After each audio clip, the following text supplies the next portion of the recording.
vampire pinned to the ground by a sickle across her throat and a padlocked toe to prevent her returning from the dead have been found in a village in Poland.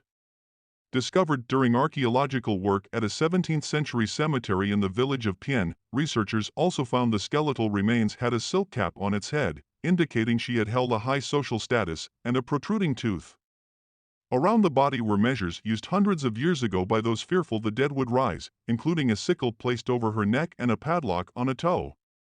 The sickle would have decapitated the monster when it sat up, while the padlock symbolized the impossibility of the beast returning. The woman had a protruding tooth at the front of her mouth, which may have been what made people in the 17th century believe she was a bloodsucker. Archaeologists said the way that the woman was buried was also unusual, as she was buried with great care, which they pointed out is surprising for classical anti-vampiric practices.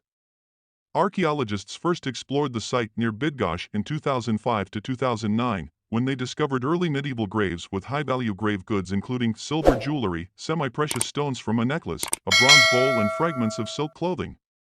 They returned this year hoping to find more.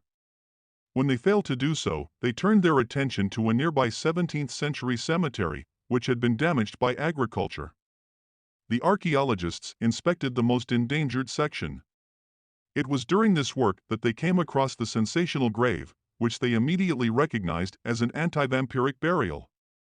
A whole series of skeletons with severed heads were found under Rynecklony in Krakow in 2008. In 2014 in Kamień Pomorski, a body was discovered with a piece of a brick forcefully put into his mouth so that all his upper teeth were knocked out. His leg was also drilled so that he would not rise from his grave. The unearthed remains from Pien have been taken to Torun, where they will undergo a detailed examination.